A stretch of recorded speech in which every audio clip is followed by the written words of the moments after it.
노란색 스쿨버스의 검은색 줄은 디자인 요소가 아닙니다.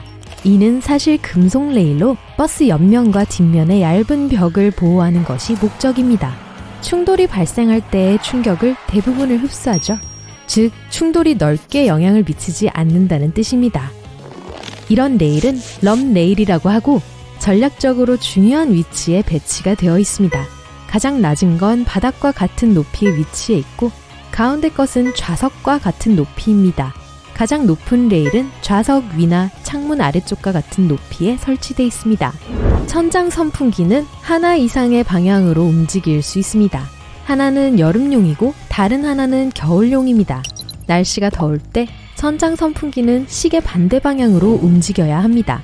따뜻한 공기를 위로 끌어올리고 차가운 공기를 아래로 밀어내는 거죠. 그리고 겨울에는 시계 방향으로 도는데 따뜻한 공기를 아래로 이동시키고 차가운 공기를 올려보냅니다. 칫솔의 파란색 솔이 색이 바래기 시작한 것을 알아차리셨나요? 칫솔을 교체할 때가 되었다는 확실한 신호입니다. 일시적으로만 종이를 고정하도록 스테이플러를 조정할 수 있습니다. 바닥 홈의 방향을 돌리면 됩니다. 대부분의 스테이플러에는 옵션이 두 가지 있는데요. 하나는 표준형이고 다른 하나는 심을 가운데 부분을 멀리 떨어뜨려 구부립니다. 그래서 나중에 더 이상 필요하지 않게 되면 손으로 심을 쉽게 제거할 수 있습니다. 많은 사람들은 딸기의 줄기를 제거할 때 칼을 사용합니다. 하지만 이렇게 하면 먹을 수 있는 부분까지 버리게 되죠. 대신 평범한 빨대를 사용해보세요. 빨대의 한쪽 끝을 딸기 바닥에 놓고 끝까지 부드럽게 밀어주세요. 모든 것이 계획대로 된다면 빨대가 줄기를 밀어낼 거예요. 자물쇠 바닥에는 작은 구멍이 있어서 야외에 둔 자물쇠가 비를 맞으면 물을 빠지게 해줍니다. 그래서 자물쇠가 녹슬거나 막히는 것을 막아주죠. 또한 이 구멍을 사용하여 잠금 장치의 경첩에 기름칠을 하고 더 부드럽게 만들 수 있습니다. 자물쇠에 이 작은 구멍이 없으면 실내에서만 사용해야 합니다. 으깬 감자나 끈적하게 남은 탄수화물이 묻은 더러운 접시를 식기세척기의 아래 칸의 가장자리에 놓는 건 좋은 생각이 아닙니다. 여러 연구에 따르면 이런 접시는 가운데에 두면 더 잘 씻긴다고 하네요. 이제 아시겠죠? 치약 튜브 아래의 이상한 표시는 성분과 무관합니다. 공장의 로봇 때문에 만든 거예요. 로봇이 이를 닦으라고 만든 건 아니고요. 이 알록달록한 사각형은 튜브를 자르고 접어야 하는 선을 나타내는 거예요. 대부분의 화장솜의 질감은 양면이 서로 다릅니다. 한쪽은 더 단단하고 흡수가 더 잘 됩니다. 매니큐어 리무버랑 사용하면 더 좋아요. 반대쪽은 훨씬 더 촘촘하고 부드러운데 얼굴 화장이나 눈 화장을 지울 때 사용하면 됩니다. 접착 메모지는 바닥에서부터 떼지 마세요. 종이에 주름이 생기게 되고 접착력도 떨어지게 됩니다. 옆에서부터 떼어내면 더 오래 붙을 거예요. 날이 저물었을 때 운전을 하다 보면 뒤에서 오는 차의 전조등이 너무 눈부셔서 시야가 제한될 수 있어요. 수동형 백미러인 경우 아래에 있는 손잡이로 각도를 조절해주세요. 거울은 유리 뒤에 반사물질이 있습니다. 각도를 조절하면 반사물질의 각도도 바뀌어 거울의 빛을 어둡게 만들 수 있습니다. 자동형이라면 전체 과정이 훨씬 더 간단합니다. 야간 모드만 켜면 되죠. 목욕 거품은 스트레스를 풀어주고 피부를 깨끗하게 해주며 물을 따뜻하게 유지해줍니다. 거품은 작은 기포로 이루어져 있는데요. 수면의 단열층을 형성하여 열이 빠져나가지 못하게 해줍니다. 여러분이 종이책을 읽고 있다고 해보죠. 잠깐 쉬려고 하는데 책갈피가 보이지 않네요. 모퉁이를 접을까요? 그럴 필요 없어요. 책 날개를 사용하면 되죠. 당연하게도 책 날개가 존재하는 이유는 책과 저자에 대한 정보를 알려주기 위해서만은 아니에요. 위가 꼬르륵거리는군요. 땅콩버터 샌드위치를 먹는 게 좋겠어요. 병을 열었는데 위에 기름이 가득 고여 있네요. 팔 운동을 해볼까요? 젓고 젓고 또 젓고. 하지만 만약 땅콩버터 병을 거꾸로 보관한다면 기름이 바닥으로 이동할 테니까 고형분이 위로 올라올 거예요. 오븐 아래의 서랍의 주된 목적은 냄비와 팬을 보관하기 위한 것이 아닙니다. 오븐에서 다른 것을 만드는 동안 음식을 따뜻하게 유지할 때 사용하는 거예요. 이쑤시개를 쓰고 둘 곳이 없다면 뒷부분에 첫 번째 홈을 부러뜨리고 테이블 위에 올려놓을 수 있습니다. 자, 사용한 이쑤시개를 자른 부분에 균형을 맞춰 올려두면 테이블에 닿지 않게 할 수 있어요. 토블론 초콜릿 조각을 자르는 올바른 방법은 뾰족한 쪽을 뒤로 미는 것입니다. 저요? 전 그냥 입으로 잘라요. 입으로 잘라도 아주 정확하게 잘리더라고요. 대부분의 연장 콘센트는 조금만 당겨도 쉽게 풀리지요. 선을 느슨하게 묶으면 실수로 잡아당겨도 연결 상태가 유지됩니다. 매듭이 더 촘촘해질 수 있지만 전원이 꺼질 일은 없을 거예요. 컵 바닥에 있는 작은 홈은 시원한 공기가 컵 밑으로 들어가게 해줍니다. 그래서 뜨거운 음료 때문에 유리가 따뜻해질 때 잔이 깨지지 않게 해주죠. 그리고 컵을 식기세척기에 거꾸로 놓을 때 컵 바닥에 물이 고이는 것도 막아줍니다. 논스틱 팬에는 특별한 코팅이 되어 있습니다. 아주 편리하죠? 하지만 이런 팬을 쓸 때 금속 도구를 사용하면 코팅이 긁히기 쉽습니다. 그리고 한번 긁히면 팬은 망가집니다. 음식이 표면에 달라붙기 시작해서 결국 타거나 고르지 않게 요리가 될 거예요. 항상 줄기에서부터 바나나 껍질을 벗기셨다고요? 한번 반대로 해보세요. 바나나 바닥을 비틀고 당기면 됩니다. 이렇게 하면 바나나의 실이나 난장판과 씨름할 필요가 없습니다. 그나저나 원숭이는 바나나를 이렇게 먹는답니다. 원숭이랑 겨루고 싶진 않으시죠? 작은 튜브에 달린 대부분의 뚜껑은 위가 비어있고 안에 작은 뿔이 있습니다. 튜브를 밀봉하는 호일 스티커를 찢을 때 쓰는 거죠. 튜브의 목 부분은 이 구멍에 딱 맞는데요. 뿔을 사용해 꾹 누르면 밀봉 호일이 뚫립니다. 손가락으로 작은 호일을 뜯으려고 고생할 필요가 없어요. 세제를 많이 사용할수록 옷이 깨끗해질까요? 꼭 그렇지는 않아요. 만약 세제를 너무 많이 첨가하면 옷이 망가지게 될 수도 있습니다. 비누 거품이 너무 많이 생기면 옷끼리 서로 부딪히지 못하게 되는데요. 옷은 세탁기 안에서 서로 비비면서 깨끗해지는 거거든요. 또한 비누 거품이 너무 많으면 세탁기가 제대로 헹구지 못할 수도 있습니다. 책 페이지는 개별 종이가 아니라 큰 종이로 인쇄됩니다. 그래서 종이를 채울 내용이 충분하지 않으면 빈 페이지로 남길 때도 있어요.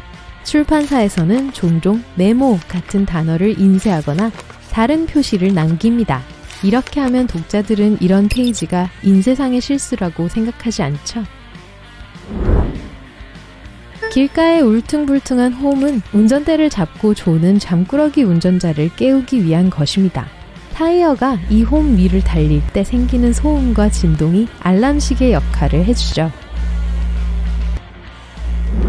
마스카라 솔은 앞뒤로 왔다 갔다 펌핑해야 솔에 더 많은 양이 묻는다는 건 잘못된 인식입니다. 사실 이렇게 하면 마스카라가 엉망이 돼요. 솔을 움직이면 튜브 안에 공기를 밀어넣게 되고 가루를 만들거나 뭉침이 생기고 마스카라를 건조하게 만듭니다. 엘리베이터 문에 있는 10센트 크기의 구멍은 열쇠 구멍입니다. 문이 열리지 않을 때 이 구멍에 특수키를 삽입하여 문을 수동으로 열 수 있습니다. 엘리베이터의 정기 유지 보수가 필요할 때도 동일한 도구를 사용합니다. 탄산음료의 거품은 부력과 빨대의 질량이 균형을 맞출 때 빨대를 위로 밀어 올립니다. 하지만 금속 고리의 구멍에 빨대를 넣으면 빨대가 캔에서 둥둥 뜨는 것을 막을 수 있습니다. 아, 탄산음료 캔 뒤에 과학이죠. 옷과 함께 오는 네모난 천은 세탁 세제를 먼저 발라보기 위한 것입니다. 이렇게 하면 세탁을 하기로 했을 때 옷 전체를 망가뜨릴 일이 없죠. 탄산음료 병뚜껑 안쪽의 부드러운 부분은 거품이 빠져나가는 것을 막아줍니다. 이 부분이 없다면 탄산음료는 우리가 사기도 전에 곧 김이 다 빠져버릴 거예요. 김 빠진 맥주나 탄산음료를 좋아하는 사람은 아무도 없죠. 커터칼은 대부분의 사람들이 생각하는 것보다 더 오래 사용할 수 있습니다. 커터칼의 날은 좁고 평행한 모양이죠. 이 칼날이 무뎌지면 맨 아래에 있는 뚜껑으로 상단의 칼날을 분리해보세요. 짜잔! 날카로운 날이 새로 생겼네요. 하지만 이렇게 칼날을 자르기 전에 안전장갑과 고글을 꼭 착용하세요. 네, 밝은 면이 알려드리는 또 하나의 날카로운 팁입니다. 자, 오셨군요. 장시간 비행 또는 더 심하게는 연이는 비행을 앞두고 스트레스가 쌓이실 거예요. 하지만 걱정하지 마세요. 경험 많은 여행자들이 알려주는 몇 가지 요령과 비법을 통해 보다 쉽고 편안한 여행이 될 수 있도록 도와드릴 테니까요. 먼저 사실대로 말해보세요. 혹시 오버패커인가요? 그렇다면 제가 해결책을 알려드릴게요. 사용 가능한 모든 공간을 활용하세요. 예를 들어 양말이나 수영복 같은 작은 물건은 신발 안에 넣는 것이 좋아요. 스카프와 벨트는 핸드백에 넣으세요. 배낭을 가지고 여행할 경우 가장 무거운 물건은 맨 아래에 넣으세요. 또한 모든 옷을 돌돌 말아서 넣으세요. 이렇게 하면 공간을 덜 차지하고 구김이 덜 생겨요. 여행을 떠날 땐 무거운 지갑은 집에 두고 가세요. 대신 여권이나 현금과 같은 필수품은 작은 용기나 세면도구 가방에 넣으세요. 민트통을 사용해 신용카드와 현금을 보관할 수도 있어요. 모든 것을 안에 넣은 다음 종이로 덮고 민트를 깡통에 채우세요. 짜잔! 완벽한 은신처가 준비됐습니다. 큰 로션이나 보습 제병은 집에 두고 오세요. 콘택트 렌즈 케이스를 구해 칸칸이 필요한 제품을 채워 넣으세요. 기내 공기가 매우 건조하기 때문에 비행 중에 유용하게 사용하실 수 있어요. 작은 여행용 용기는 여행 중에 필요한 것 같은 모든 제품을 담을 수 있어요. 하지만 액체가 쏟아질까 걱정된다면 용기 상단에 비닐랩을 씌운 다음 뚜껑을 덮어주세요. 비타민이나 기타 알약이 있다면 인터넷에서 이와 같은 여행용 알약 정리함을 구입할 수 있어요. 크기가 다른 여러 개의 수납 공간이 있고 각 수납 공간에는 13개에서 21개의 알약이나 캡슐을 담을 수 있어요. 또한 밀봉 링이 있어 알약을 먼지와 습기로부터 안전하게 보관할 수 있죠. 이제 공항에 미리 도착해 면세구역을 돌아다니기로 결정했어요. 아무것도 살 계획이 없었는데도 어쩔 수 없이 몇 가지 제품을 주머니에 넣게 되죠. 자책하지 마세요. 여러분의 잘못이 아니니까요. 많은 공항이 편안하고 안락한 느낌을 주는 특별한 방식으로 설계되어 있어요. 네, 커다란 창문, 풍부한 조명, 안마의자, 편안한 좌석 공간 등이 그 예예요. 그리고 통계적으로 차분한 승객은 소매점, 면세점, 음식점에서 돈을 쓸 확률이 10% 더 높아요. 공항이 돈을 쓰도록 유도하는 또 다른 방법은 보안 검색 후 바로 반짝이는 면세점을 지나가게 하는 거예요. 하지만 가장 신기한 점은 면세점을 통과하는 통로가 보통 왼쪽으로 휘어져 있다는 거예요. 그 이유는 대부분의 사람들이 오른손잡이이기 때문이에요. 즉, 오른팔로 짐을 끌기 때문에 매장을 통과할 때 오른쪽을 볼 확률이 높다는 뜻이죠. 그리고 면세구역을 왼쪽으로 돌리면 승객이 가장 많이 보는 오른쪽에 더 많은 공간이 남아요. 그런데 면세점이 시내 상점보다 저렴하다는 평판이 있지만 항상 그런 건 아니에요. 예를 들어 과자, 음료, 향수는 공항이 더 비쌀 가능성이 높아요. 또한 환승 항공편이 있는 경우 면세점에서 구입하는 물품에 주의하세요. 일부 공항에서는 면세점에서 구입한 100g 이상의 액체류는 밀폐된 봉투에 담겨있더라도 경유지까지 반입이 허용되지 않아요. 비행 2시간 전에 공항에 도착할 필요는 없어요. 물론 교통이 매우 혼잡해서 2시간 정도 충분하지 않을 수 있는 거대한 교통 허브도 있죠. 하지만 대부분의 경우 이 권장사항은 쇼핑, 식사 및 음료에 더 많은 돈을 쓰도록 하기 위한 기발한 계획일 뿐이에요. 보안 검색과 여권 심사를 모두 통과하고 나면 황금 시간이 주어집니다. 커피와 샌드위치를 사거나 읽을 책을 사거나 새 향수에 거액을 지출하는 등 지갑을 열 가능성이 가장 높은 60분이죠. 생수 같은 걸 공항에서 사면 금방 돈이 바닥날지도 몰라요. 모든 여행자가 알아야 할 한 가지 사실은 대부분의 공항에서 물을 무료로 제공한다는 거예요. 빈 물병을 가지고 보안 검색대를 통과한 후 물 보충 스테이션을 찾으세요. 이런 곳은 보통 화장실 근처에 있어요. 최신식 리필 스테이션을 찾을 수 없더라도 최소한 분수대 정도는 있을 거예요. 되도록이면 공항에서 현금으로 환전하지 마세요. 좋은 환율을 받을 수 없기 때문이죠. 미리 환전한 것을 잊어버렸다면 온라인으로 주문하고 공항에서 수령할 수 있어요. 일부 서비스는 주문 몇 시간 전에만 통지하면 돼요.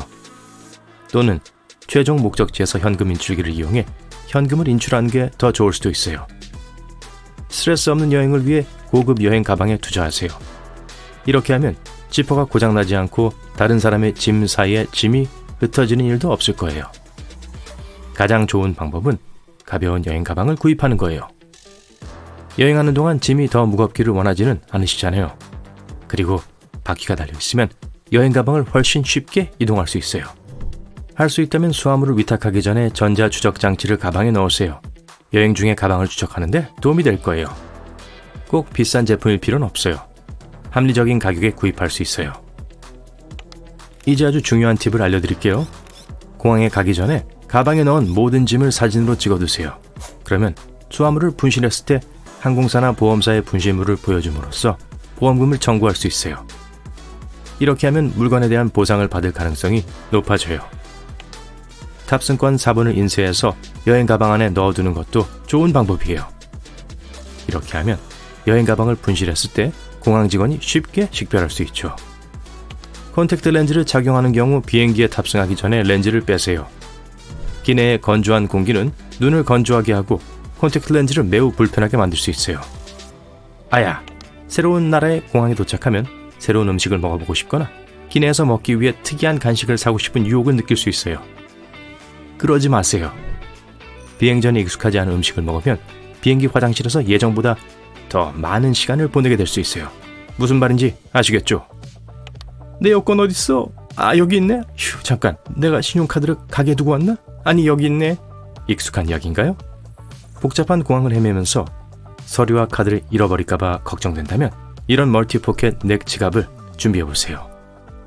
길이 조절이 가능한 넥 스트랩이 있고 여권, 카드, 현금, 열쇠까지 수납할 수 있는 충분한 공간이 있어요.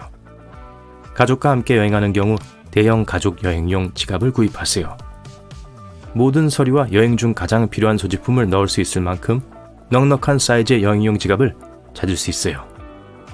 또한 여러 개의 수납 공간으로 나뉘어 있다면 일부 제품에는 이런 기능이 있어요. 신용카드를 어느 수납 공간에 넣었는지 기억하는 데 시간을 낭비할 필요가 없어요. 그리고 보너스 사실, 탑승권에서 SSSS 또는 S 문자가 보이면 추가 보안 검색을 받을 수 있으니 준비하세요. 이 글자 대신 바둑판 무늬가 있을 수도 있습니다. 어쨌든 이러한 표시가 있는 경우 기내 수화물도 정밀 검사를 받을 수 있어요. 2차 검색 대상자로 선정된 이유는 뭘까요? 편도 예약 또는 항공권 현금 결제 여부가 기준 중 일부예요. 어떤 경우에는 완전히 무작위로 선택되기도 합니다.